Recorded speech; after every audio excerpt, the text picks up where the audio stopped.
I believe that next up, and I'm on my phone, so I can't see my agenda, but I believe we have Jamie Flynn next. Is that right? On the Transportation Climate Initiative.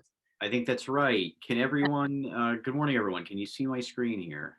We can see you and your screen, Jamie. And I just want to say that Jamie has been our primary person on the Transportation Climate Initiative in energy for the state, and is an expert in this, and has spent a lot of time working on the regional effort and working on the effort in the state. And we're very proud of the work that he's done here. Thank you, Deputy Commissioner. That is very kind. And thank you, Mark, Bernie, and Patrice.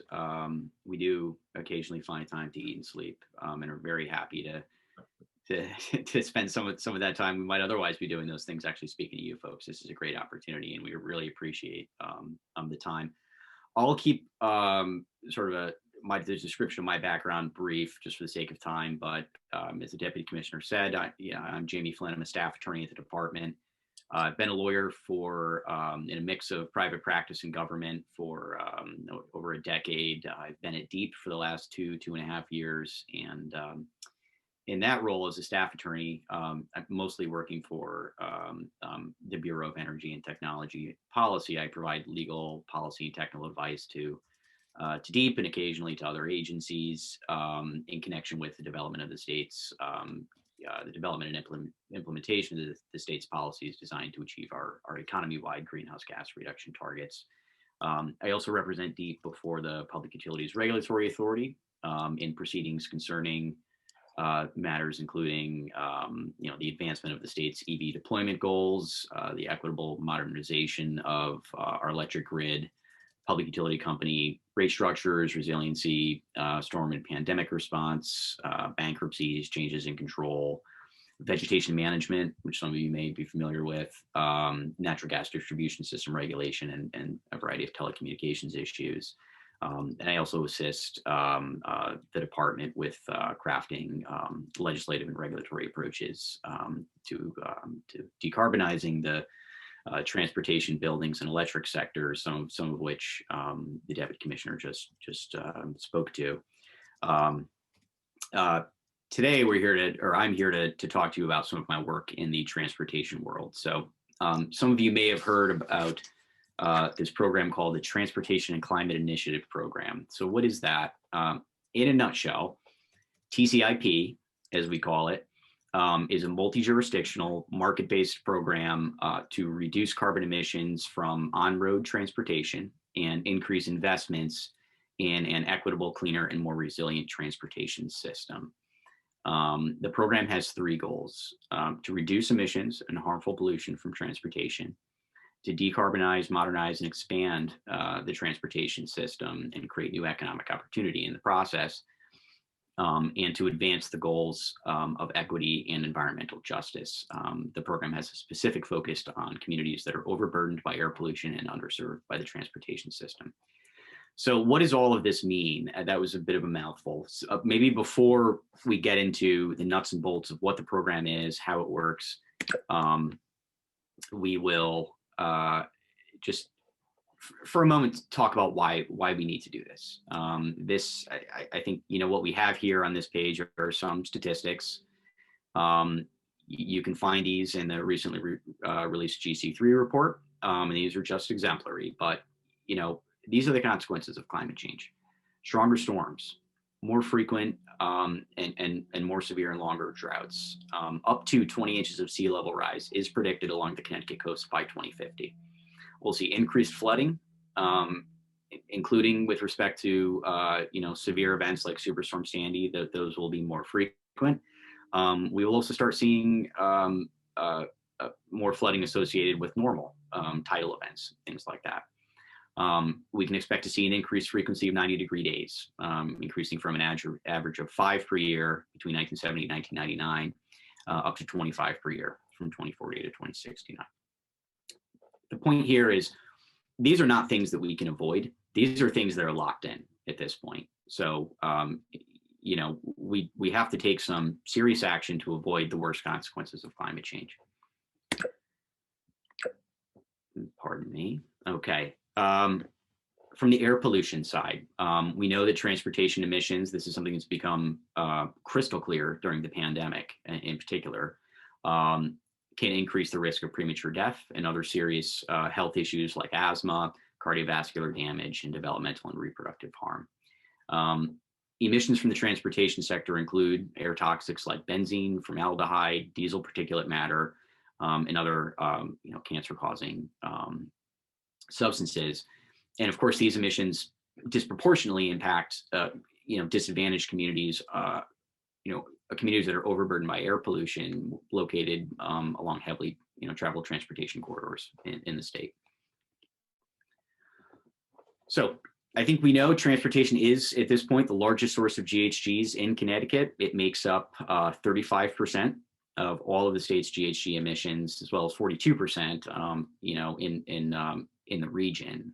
The largest components of those transportation sector emissions by far are gasoline and diesel at 92%.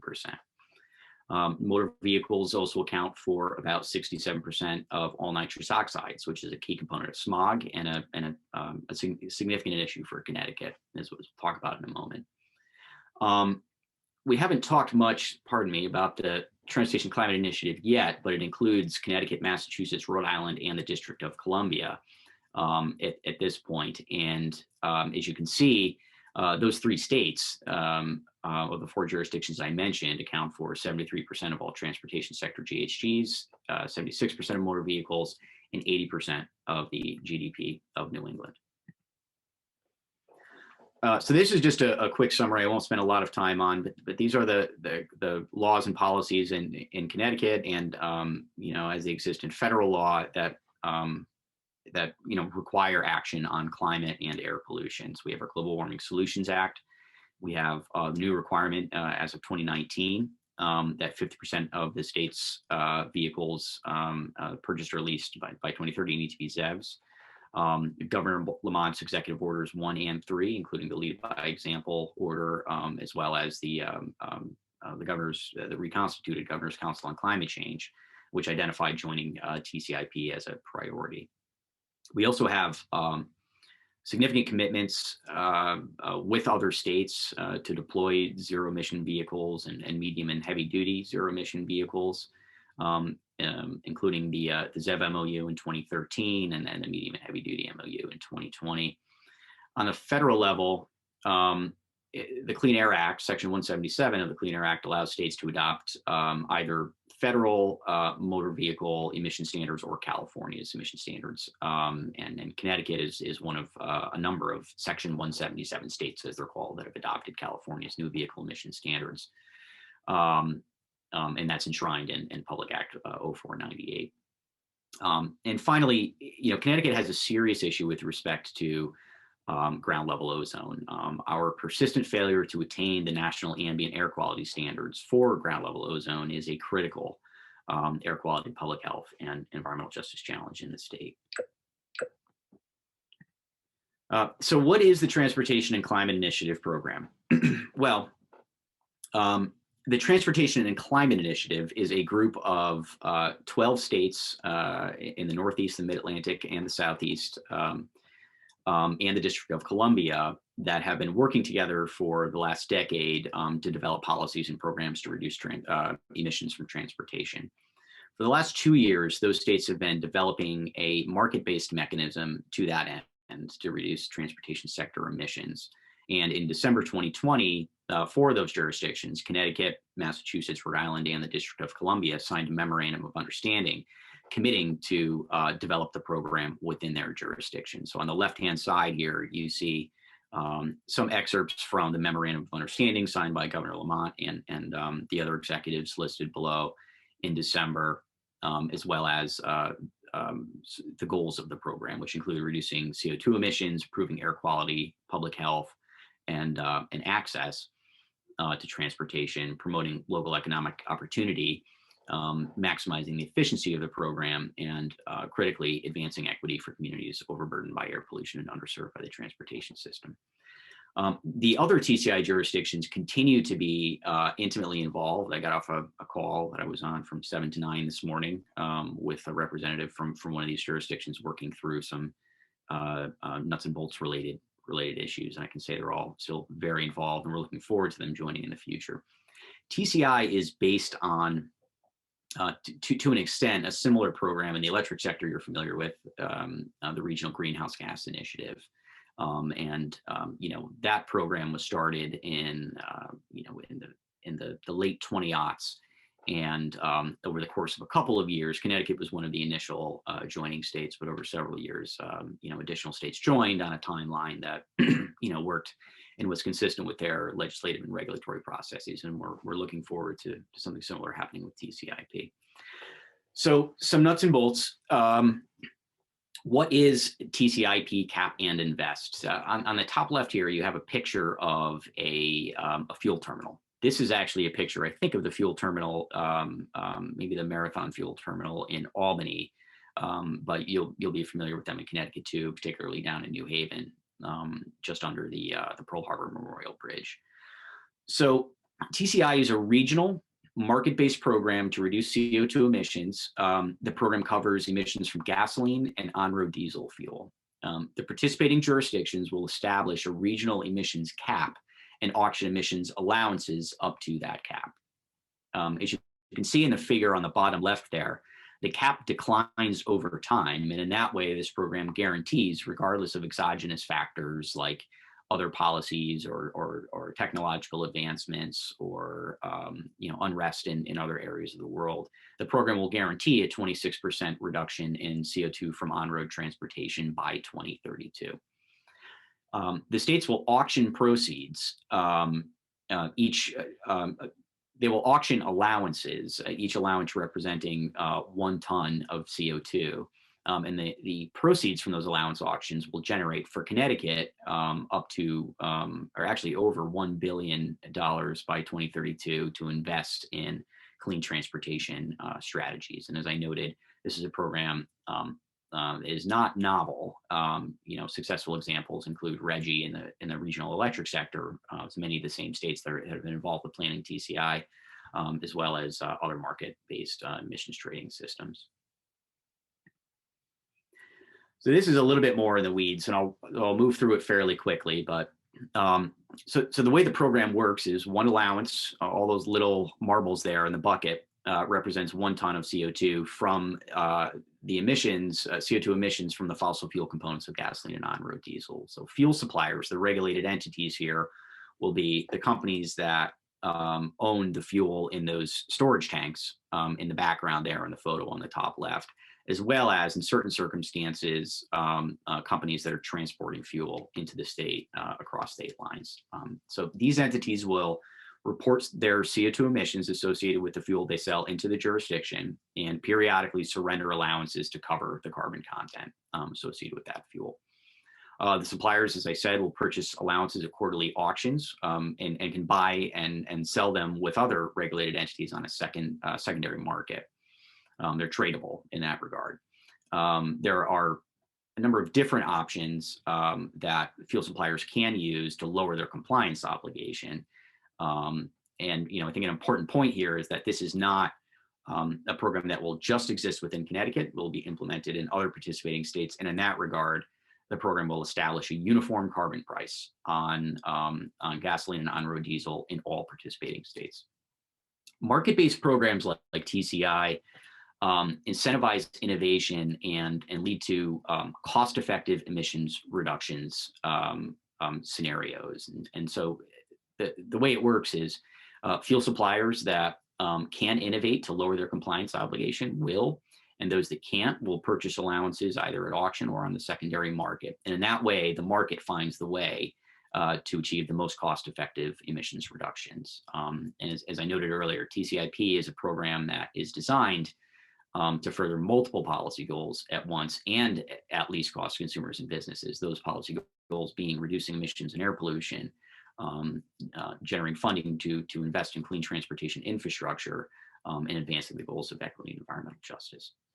So here are some of the benefits from the program. We've already talked about the emissions reductions, and those will occur especially along heavily traveled corridors where the pollution exists.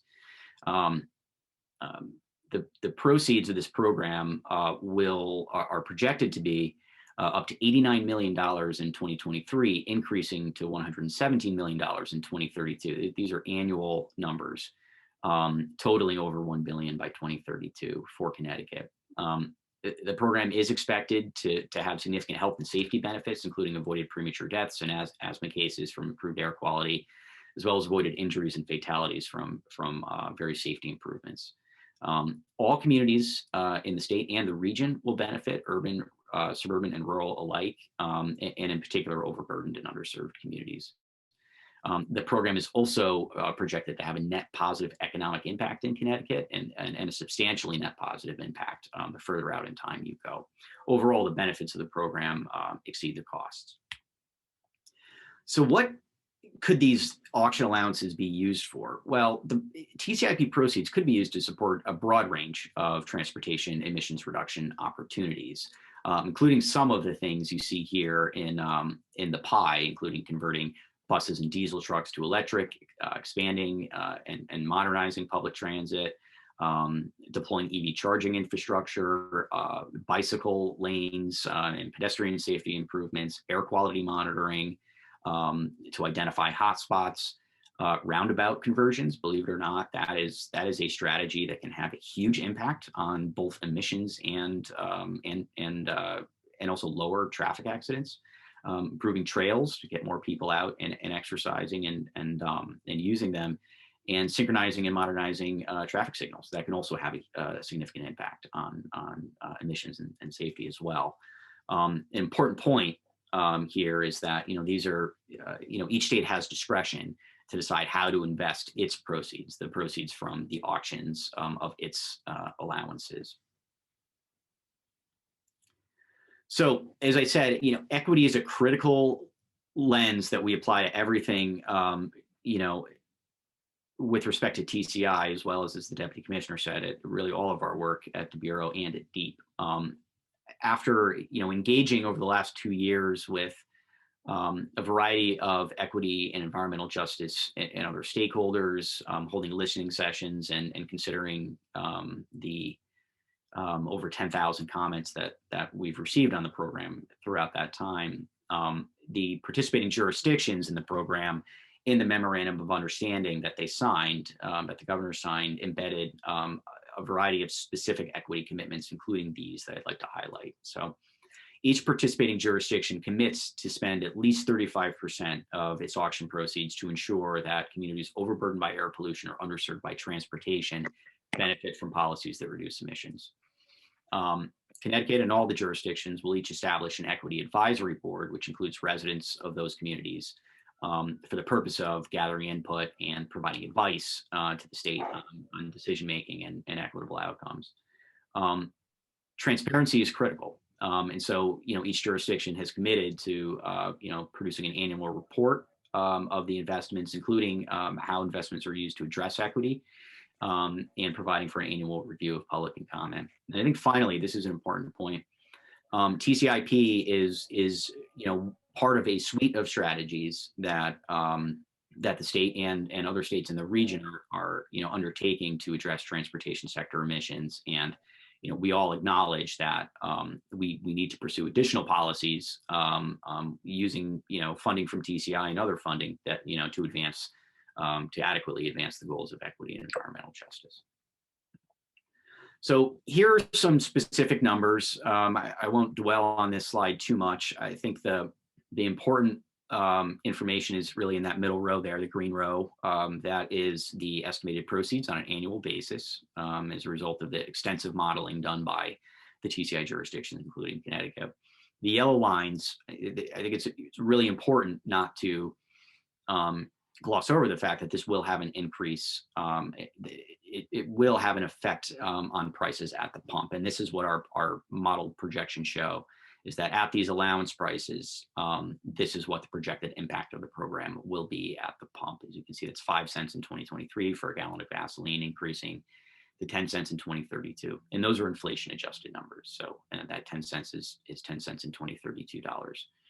And those figures also are based on an assumption, which we think is a fair one and a conservative one, that regulated fuel suppliers in the program will pass through the entirety of their compliance costs to consumers. And if that happens, then these are the price impacts that we would anticipate. So future emissions reduction costs depend on a variety of global factors, oil prices, EV battery and non-battery costs, and other state and federal policies. And so, the program is designed to address that certainty with a variety of market stability mechanisms that will keep program costs within an acceptable range. One of those is called the Cost Containment Reserve.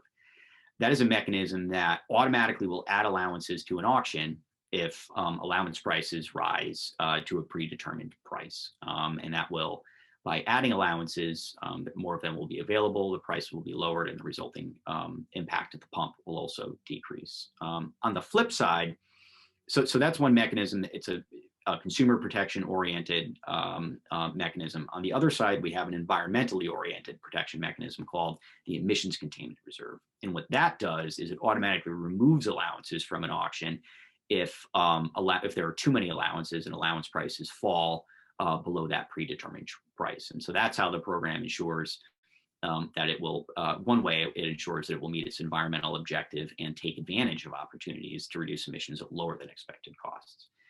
Also critically important, in all of these are functions we borrow from the Regional Greenhouse Gas Initiative, I should note. Periodically, the states will come together as a group and conduct something called the program review. And that's basically a process through which they open up the program, look at everything, all of the nuts and bolts, and make any adjustments that may be necessary. And that process also has opportunities for public engagement.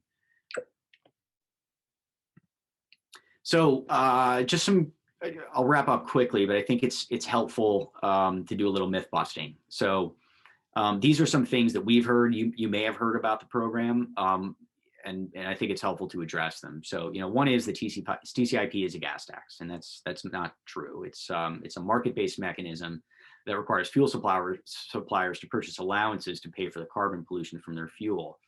Unlike a tax, this is a program that can guarantee emissions reductions. And unlike a tax, it's not the government, it's an allowance market that sets a uniform carbon price across participating jurisdictions. That is not to say, though, that it will not have an impact on the pump. And I think we discussed that, and that's an important point to note. Myth number 2, TCIP will increase gas prices by 17 cents or more. That is also false. There's been a fair amount of press repeating, some statements from opponents of the program that are, based on obsolete policy scenarios in a particularly problematic study that are not accurate. As we just said, assuming fuel suppliers pass through 100% of the allowance costs, the program is projected to increase retail gas prices 5 cents per gallon in 2023 and 10 cents per gallon in 2032. Myth 3. The program is designed to make it harder for people to get around. That is also not true. This is not a program that's designed to disincentivize fossil fuel use by increasing prices. The program is designed to work by simultaneously setting a cap to ensure emissions reductions. That's a top-down strategy, while also pursuing a bottom-up strategy of accelerating investments into emissions reduction strategies that will make it easy, that will provide people with more and cleaner options to get around and enable them to make more and better choices about how they do that. Relatedly, there's another myth that TCI is only about electric vehicles. And I think, looking back at that chart, that these funds really could be used for a broad range of transportation emissions reduction opportunities that can benefit all of Connecticut's communities, including and especially its overburdened and underserved communities. And in the upcoming legislative process, I think we'll be looking forward to to exploring exactly what those sort of investment opportunities could be in Connecticut. Finally, other states will decide how to spend TCI proceeds. That is not true as well. We have the sole discretion here in Connecticut to invest our proceeds to meet our unique needs and circumstances, and the other jurisdictions will have that same discretion to invest their proceeds how they see fit. TCI has generated a fair amount of quite a bit of support, over the last couple of years, including a lot of major, multinational companies, including some petroleum manufacturers and automobile companies, as well as this list of names here, some of which some of you may be on this, in fact. The same is true for our non-governmental organizations. There's been quite a bit of support from the Dream Corps, Green for All, our Transportation Future, the press, as well as the organizations. Many of you, I think, are probably listed on here as well, and we appreciate that. So this is where we'll end, I think, before questions. Next steps. So we had the MOU in December. Connecticut Governor Lamont introduced TCI authorizing legislation in the 2021 session as a governor's bill. In early 2021, and in fact, I can update this slide. It's actually in May 2021, or excuse me, March 2021, the TCI-P jurisdictions will be releasing a model rule for comment. And I will, as soon as I'm done speaking, I will put in a link in the chat to a webinar that the jurisdictions will be holding this Monday at 1 p.m. To discuss several things, including their ongoing plans for public engagement at a region on the regional front,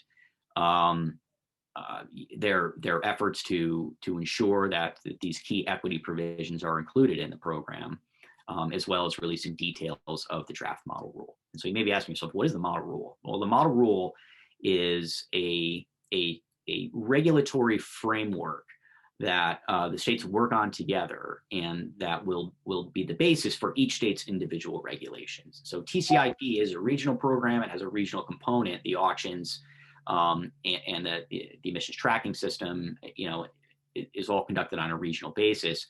But it is still a program that is composed of the individual regulations and programs in each jurisdiction. And so the model rule serves as a common framework for each jurisdiction's regulation. In June, after hopefully we receive authorizing legislation here in Connecticut, we'll begin our TCI-P regulation making process using the model rule as a guide. Ideally in early to mid 2022, we'll have all of that done and be in a position to implement the program. The first 3-year compliance period of the program is pursuant to the MOU will begin in January 2023. So without belaboring these points, I will just say, a transparent and inclusive process, both at the regional level and here in Connecticut, are really critical for the success of this program. And there are going to be a lot of upcoming opportunities to engage in what the program should look like in Connecticut. We really look forward to speaking with you all about those. So with that, I'm happy to end here and take any questions. Jamie, we're a little short on time, but I'm going to ask just two or three quick questions. I'll say them all at once so you can sort of know what you're up against. Thing one, this is not a done deal, right? Is going to the Connecticut legislature for approval. So do you want help pushing it over the line? That's one question. That's 2 questions, and I think the answer is yes and yes, Bernie. Okay, so it's not a done deal, and you want help pushing it over the line. That's short and sweet. A lot of people on this call are really keen on the action at the federal level, the carbon fee and dividend program. How, if at all, would this regional program relate to a potential for a federal? And the third is, I guess, at its heart, by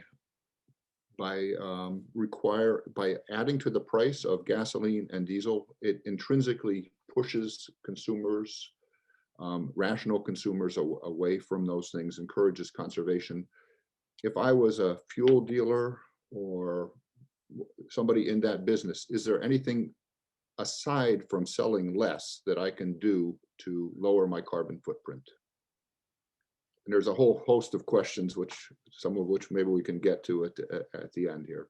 Sure. Let me see if I can. Let me try to tackle those. So I think the legislation is moving through the legislature now. I think support for that would be helpful if folks are inclined to do that. It is a program that requires legislative approval, so we won't be able to move forward with our regulations until we receive that authority from the legislature. And I think there'll be a variety of aspects of the program's design, including how funds are invested, how the equity advisors board is structured and will operate that we'll all be looking forward to working out in some detail throughout the rest of the session. So I think engagement on those issues in particular is also really helpful, Bernie. With respect to whether there could be, what would happen, I think the question is what would happen if there was a sort of federal cap and trade program that was established and applied to transportation. And I think it's a good question. A similar question kind of came up in connection with the Clean Power Plan and RGGI, right? What would happen to RGGI? And I think the answer is, well, first of all, at the federal level, it's going to take some time to implement something like that. And it's an uncertainty. I think another answer is, my sense is that the federal government would be very interested in not penalizing first movers on these things, right? So I could see a variety of ways that sort of this program could be grandfathered in and the revenue stream preserved and the emissions reductions insured and so forth. It's a little hard to say exactly what that might look like until you saw sort of what the federal program looked like. As far as the last question goes, it's true that the program. Let me put it this way. I think what we know is that, the demand for gasoline and diesel fuel is really inelastic. So if you really want to sort of have a meaningful impact on consumption from that perspective, from the demand side of the macroeconomic scale, I think you would really have to raise the prices really significantly to have a really big impact. And that would have a lot of consequences, especially for folks that that can't afford that. That would be I would say a regressive way to go about addressing the issue. The other thing is, simply increasing the price of fuel does not guarantee emissions reductions. And it's actually possible that if that's the only strategy you were pursuing, emissions could actually still increase depending on where you set the tax. And that's why we sort of approach this from the opposite side, which is you set the cap. And then the market determines what that costs. And of course, we don't do that in a vacuum. We do extensive modeling to figure out, a way to do it. So the cost is not, we're not setting a cap without reference to the cost, of course. But hopefully that answers your questions, Bernie, I think, or the curated questions. Acknowledging that I know a lot of time, or not a lot of time and some other stuff to get through. Absolutely. Thank you very much. It's a good start. And I think if Deputy Commissioner Hackett, if your iPhone has not died, I think we'll introduce the next session. Nope, I'm still here, plugged in. Thank you so much, Jamie. That, as always, extremely useful and informative discussion about the Transportation Climate Initiative. And I know there are a lot of questions. We're happy to engage with people offline. They can always reach out through that Deep Energy Bureau web email.